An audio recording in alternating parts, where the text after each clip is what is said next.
What's going on, everybody? I'm so sorry I've missed you all week. Friday I was not feeling well, and then we had 2 snow days, and I've been traveling out of town. I hope your day's going well. I've missed seeing you guys, and unfortunately, I still have this at my house. So what I'm going to do is I'm going to record me reading today and tomorrow, so that way you guys can still stay current with your story. All right. So let's do our normal lunchtime end of lunchtime routines. Come on, get settled in, get your little doodle materials out, put the computers away, and let's get ready to read Restart. We left off last week on chapter, I believe 21. 21, I was correct. So, get yourself comfy, and let's read Restart. I'm going to angle you down just a little bit. I'm in my bedroom right now because my wife does not have a snow day, so she has to do her meetings downstairs. That's why I'm not at my desk. All right, here we go, guys. Chapter 21, Chase Ambrose. Hold on, I'm going to close this door, so we don't hear her meetings and she doesn't hear us. Okay. Remember we left off with Brendan and Joel were making a video, the one-man band video, and Aaron and Bear come in and they destroy the band room and they squirt everything with fire hydrants and a big mess. And everyone's kind of not sure if Chase was in charge of that or not. So, is Chase the bully back, or is it still the Chase, the new nice guy? We don't know. Chapter 21, Chase Ambrose. It should be familiar to me, sitting on the chairs outside Dr. Fitzwallace's office with Aaron and Bear, waiting for the axe to fall. Aaron assures me that our butt prints are permanently etched into the seats. I don't remember any of that, but it's accepted fact that the three of us have spent a lot of time here. Aaron settles himself comfortably and grins at me. There's no place like home. I'm not in a good mood to grin back. Are you both crazy? What was all that supposed to be about? Bear rolls his eyes. Oh, boo-hoo. The poor Geek Squad. I'm furious. Forget them. What about me? You've just gotten me in a ton of trouble. What about yourselves? You're both going to get kicked off the football team for this. And for what? So you could spray fire extinguisher foam on a bunch of band instruments? Bear keeps on smiling. At least we weren't the ones who conked Joel Weber. That was an accident. You think Fitzwallace is going to believe that? Bear retorts. Who's going to back you up? Your video dweebs? I kind of doubt you're their favorite person right now. I'm so upset I can barely come up with the right words. You did this on purpose to frame me. We're supposed to be friends. And you were so dead set on wrecking my life that you didn't even care if you went down the drain with me. Aaron's calm. No one's going down the drain. Are you delusional or just stupid? With our reputation, they're going to throw the kitchen sink at us. Community service is something we can only dream about. We're going to get expelled. And we better pray Fitzwallace isn't on the phone with the cops right now. Relax, Aaron says in an undertone. First off, we are friends. And we're not going to let anything bad happen to you. Just stick with us. Agree with everything I say, and we've got this. You are delusional, I hiss. How could there be any way to explain that train wreck in the music room? When the door to the inner office opens, the knob makes a slap like a gunshot. Then Fitzwallace is upon us, his rage all the more terrible because it's ice cold. Honestly, I can't say I blame him. I'm not thrilled about being in trouble, but if any situation ever justified a principal losing it on 3 students, it's this one. He ushers us inside and seats himself while we stand in the front of his desk. Well, it's the 3 of you again. I was hoping... He looks at me and shakes his head sadly. All right, let's hear it. Knowing full well it's not going to get me anywhere, I'm about to protest my innocence when Aaron speaks up. I know it looks bad, but we didn't do anything wrong. Bear and I were walking past the band room, and we saw smoke coming out from under the door, so we grabbed the fire extinguishers and ran inside, spraying. They were shooting some kind of video and they had a million lights plugged in. Something must have shorted out and caused the fire. Chase heard the yelling and came in to help us, but the video kids attacked us because their project was getting ruined.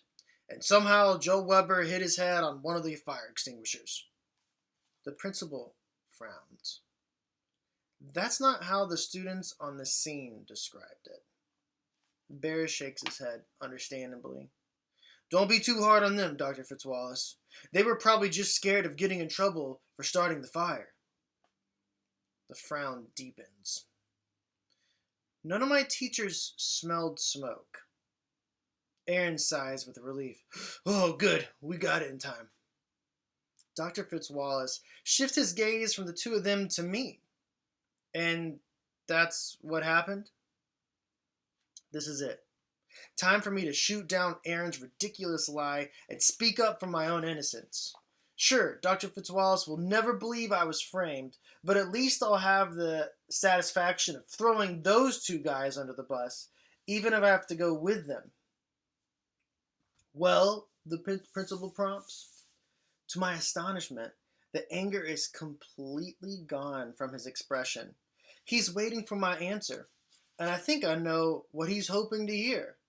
He's rooting for me to go along with Aaron and Bear. Why would a principal want to let three delinquents like us off the hook for such a huge incident? I take an educated guess. It's probably a major hassle to come down hard on students the way he'd have to throw the book at Aaron and Bear and me. 3 sets of unhappy parents, triple the paperwork, school board meetings, maybe court cases, everything in triplicate. And my eyes find the photographs on the wall, the 2 state championship pictures, my dad and me. Losing Aaron and Bear would be a blow to the Hurricanes, and it would definitely shut down the possibility of me coming back. So I mumble, yeah. Excuse me? It should be an easy thing to say, but each word sits on my tongue like poison. Yeah, what Aaron said is the way it happened. Fitzwallace looks almost relieved, and I know I've picked the right answer. Aaron and Bear are both smiling, although they've worked hard to keep the celebration inside. They've gotten away with it, and so have I. We're not totally off the hook.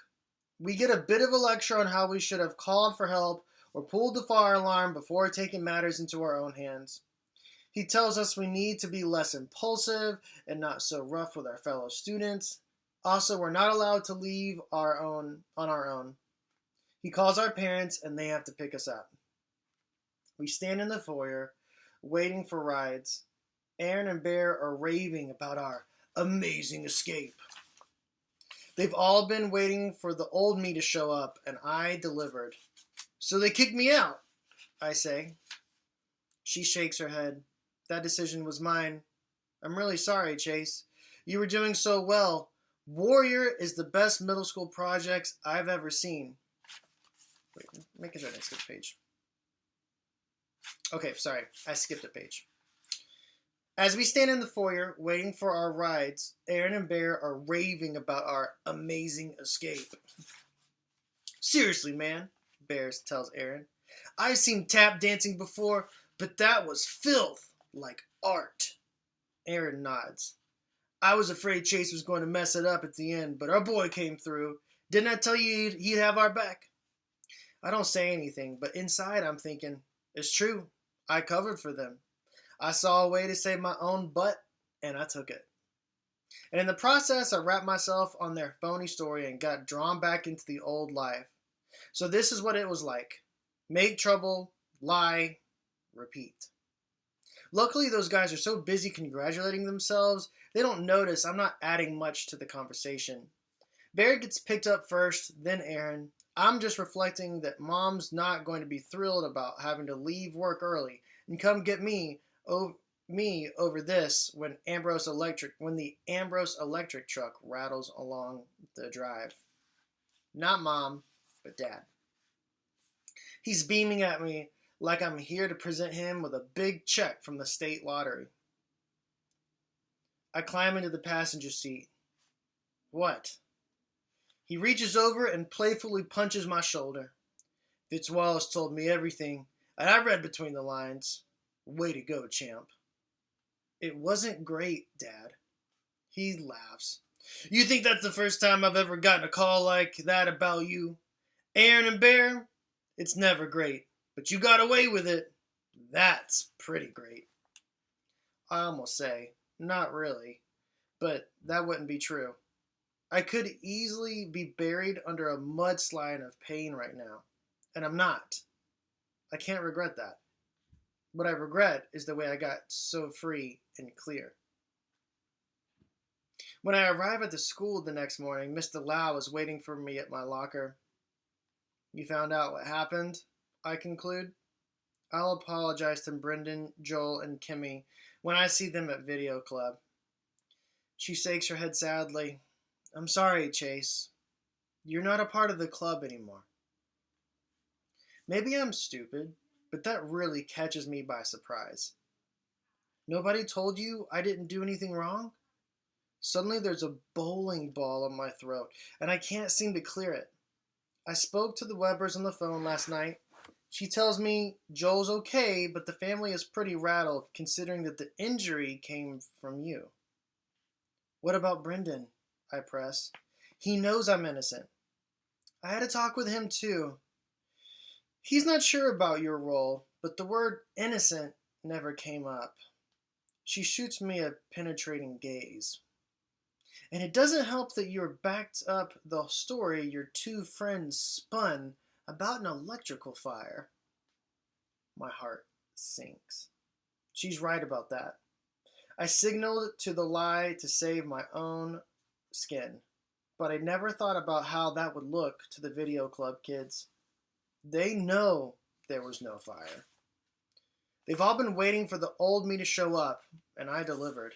So they kicked me out, I say. She shakes her head. That decision was mine. I'm really sorry, Chase. You were doing so well. Warrior is the best middle school project I've ever seen. I think of Shoshana. I can only imagine how mad she must be.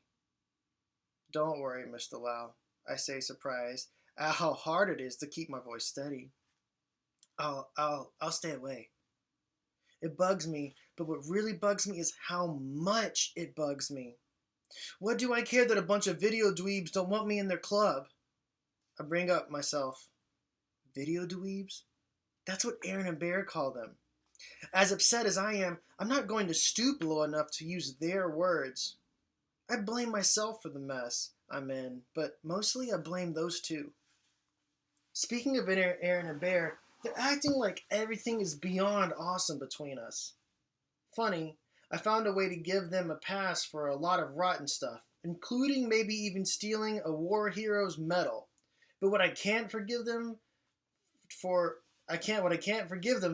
turns out to be something I did all by myself. I protected them because it was the way to protect myself. The cost turned out to be one video club, plus the way I feel every time Aaron and Bear refers to me as our boy. I start taking weird detours through the halls just to avoid running into them. My one consolation is that this is a short day for me. Dad's picking me up at 11 and taking me to my appointment with Dr. Wynn, the sports medicine specialist. At least that spares me lunch at the football table. I won't be eating with a video crowd anytime soon. Is it possible to lose your appetite for an entire school year? I spot Brendan a couple of times, but when he sees me, he quickly turns away. I catch a glimpse of Shoshana, scorching me with a look that would melt titanium. I don't even think Joel's at school today. Dr. Wynn enters the exam room and beams at me. Well, young man, I've got good news and better news. The good news is you exhibit no lingering concussion symptoms, and you're as fit as a fiddle in every way. The better news is I'm signing the medical form for authorization for you to return to the football team with no restrictions. Congratulations. Gee, what a surprise. Dad searched and searched and found a doctor who would clear a dead man to go out there and get tackled. And only 60 miles away. As we drive home in the Stang, Dad rails against brain-dead Cooperman who kept me off the gridiron for no real reason. Dr. Cooperman has a diploma from Harvard Medical School in his office, I tell him. I didn't see a diploma on Dr. Wynn's wall. Dad snorts into the wheel. Just because he isn't one of those Ivy League snobs doesn't mean he isn't as legit as they come. This is great news, champ. You're back on the team. His brow darkens. And maybe those stumblebums will start winning again once you're out there. In 3 weeks, I remind him. School rules. 1 week of non-contact practice, then 2 weeks of full pads before I can play in a real game.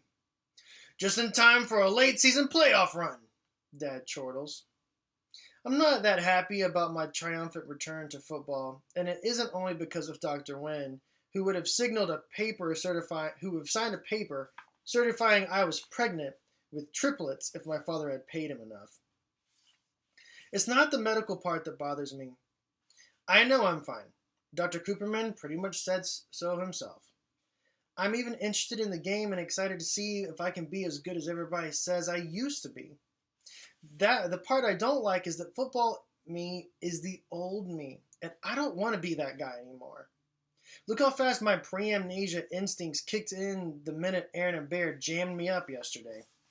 But really, what choices do I have except the Hurricanes? I'm kicked out of the video club, and I lost every one of the friends I made there. Things are finally turning around for you, champ, my father goes on. But maybe not the way I want them to, I complain. Why? Because a bunch of sissies are ticked off at you? He doesn't understand why the video club thing hurts so much. I'm not sure I understand it myself. It's just the kids. Mr. Lau was the one who kicked me out. Teachers, Dad snorts. They have to slap you on the wrist to make it look like they're in charge.